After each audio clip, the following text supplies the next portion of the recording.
అన్న నమస్తే. నమస్తే అన్న. ఇప్పుడు జూబ్లీ హిల్స్ ఎలక్షన్స్ వస్తున్నాయి కదా, ఎవరు కొట్టేద్దాం అనుకుంటారు? 3 పరాయాలు ఎమ్మెల్యే మాగంటి గోపినాథ్ అన్న గారు గెలిచారు. ప్రజలు కూడా మళ్ళీ బీఆర్ఎస్ఏ అంటారు మాగంటి సునీతమ్మ గారికి.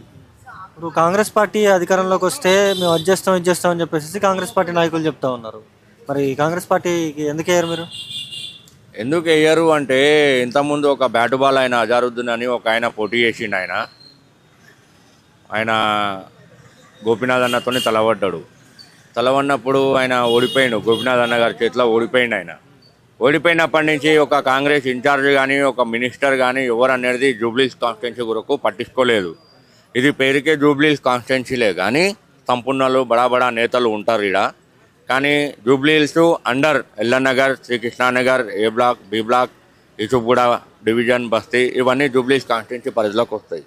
ఇక్కడంతా మొత్తం మిడిల్ క్లాస్ మధ్యతరగతి కుటుంబ వాళ్ళు ఉంటారు. అలాగే డబల్ బెడ్రూమ్లు, సంక్షేమ పథకాలు గవర్నమెంట్ నుంచి ఏమైనా అందుతాయని చెప్పి ఆశతోనే ఉంటారు వాళ్ళు. అటువంటిది ఏమీ చేయనప్పుడు ఆ పార్టీకి ఇక ఒక లీడరే లేనప్పుడు ఎవరు గుర్తుపట్టరు కదా అన్న.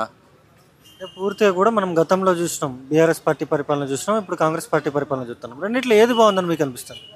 ఇప్పుడు గౌరవ ముఖ్యమంత్రి రేవంత్ రెడ్డి గారు ఒక ఫోకస్తోనే పనిచేసిండు. ఆయన క్షేత్రస్థాయి నుంచి జిల్లా మండల స్థాయి నుంచి ఆయన విలేజ్లోనే పనిచేసిండు. సిటీలో మీకు 22 ఎమ్మెల్యేలు బీఆర్ఎస్ పార్టీ ఎమ్మెల్యేలే గెలిచారు. ఇక్కడ కాంగ్రెస్ వాళ్ళు ఎవరు గెలవలేరు. ఇక్కడ మళ్ళా వాళ్ళు కూడా ప్రజలు వాళ్ళకు బీఆర్ఎస్ పార్టీలో అందిన పథకాలు, షాదీ ముబారక్, కళ్యాణ్ లక్ష్మి, ఒంటరి మహిళ పింఛను, వింతలు వికలాంగుల పింఛను, ఇవి వాళ్ళకి నచ్చినాయి. ఆ రేషన్ బియ్యం అది. అంటే పూర్తిగా కూడా హైడ్రా వల్ల మేము తీవ్రంగా ఇబ్బందులు ఎదుర్కొంటున్నాం అంటూ కూడా చాలామంది ప్రజలు చెప్తా ఉన్నారు. హైడ్రా ఎఫెక్ట్ ఇక్కడే ఉందా? Hydraa decision not correct and labour and other people is ఇబ్బంది పడుతున్నారు. ఎందుకు అంటే ఇది ఇప్పటి నుంచో కాదు, గవర్నమెంట్ స్థలాలు ఆక్రమించుకుర్రు అని చెప్పేసి ఇప్పుడున్న కాంగ్రెస్ పార్టీ అంటుందిలే. కానీ ఆ ఆక్రమించుకున్న స్థలంలో మీరు మీటర్ ఎట్లా పెడుతుర్రు, వాళ్ళకి నల్ల పైపులు ఎట్లా ఇస్తారు, కరెంటు బిల్లులు ఎట్లా వసూలు చేస్తుర్రు, మీ వాళ్ళ దగ్గర ప్రాపర్టీ ట్యాక్స్ ఎట్లా వసూలు చేస్తుర్రు? అంటే దొంగలు మీలోనే ఉన్నారు కదా. ఒక ఆర్డీఓ ఉన్నాడు, ఒక ఎంఆర్ఓ ఉన్నారు, వీళ్ళందరూ అప్రూవల్ అయితేనే కదా వాళ్ళ ఇంటికి కరెంటు బిల్లు, నల్ల బిల్లులు ఇవన్నీ వస్తున్నాయి. గవర్నమెంట్ ల్యాండ్ అన్నప్పుడు మీరు ఇచ్చేది లేకుండా ఇవన్నీ అప్రూవల్ చేసేది ఉండే కాదు కదా. ఇప్పుడు గవర్నమెంట్ ల్యాండ్ అంటుర్రు. గవర్నమెంట్ ల్యాండ్ అన్నప్పుడు మీకు ఫస్ట్ ఏంది, కరెంటు లైన్ వస్తుంది. అది ఎట్లా వస్తుంది? ఒక ఎంఆర్ఓ లంచం తీసుకుంటే వస్తుంది. ఒక ఆర్డీఓ అప్రూవల్ ఇస్తే, పట్టా ఇస్తే రిజిస్ట్రేషన్ అవుతుంది.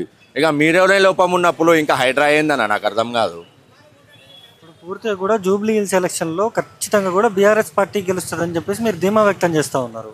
ఎందుకు బీఆర్ఎస్ పార్టీ గెలుస్తుందని ధీమా వ్యక్తం చేస్తున్నారు? ఎందుకు ధీమా వ్యక్తం అంటే, ఇప్పుడు గవర్నమెంట్ కాంగ్రెస్ కరెక్ట్ కాదంటలేదు. వాళ్ళు చేసిన వాగ్దానాల ఒక్కటివి నెరవేర్చలేదు, ఏది ఏం కాలేదు. ఇప్పుడు మా ఎమ్మెల్యే మాగంటి గోపినాథ్ అన్న గారు చనిపోయారు కొన్ని అనేక కారణాల వల్ల. బతుకమ్మ పండుగ అంటే ఒక తెలంగాణ ఆడపడుచులకు మంచి పండుగ. అది first time government Congress party Bathukamma పండుగ మహిళల చీరలు అన్నారు, ఇవ్వలేదు. మా గోపినాథ్ అన్నగారు ఇచ్చారు. సెకండ్ టైం ఇప్పుడు ఆయన లేడు. ఆయన లేని లోటు వాళ్ళ భార్య సునీతమ్మ గారు తీర్చిరన్నమాట. ఆ కాంగ్రెస్ వాళ్ళు దానికి కూడా ఏమంటారు, 60 రూపాయల డబ్బా అని చెప్పి చీప్గా మాట్లాడుతారు, 100 రూపాయల చీర అని. ఆ 100 రూపాయలైనా సరే మీ గవర్నమెంట్ ఇయ్యనికే చేతులు వస్తలేవు కదా. ఒక ఆడపడుచుకి కావాల్సిందేంది, ఒక పండగ రోజు గవర్నమెంట్ నుంచి ఒక బహుమతి, అది మేము ఇచ్చినాం.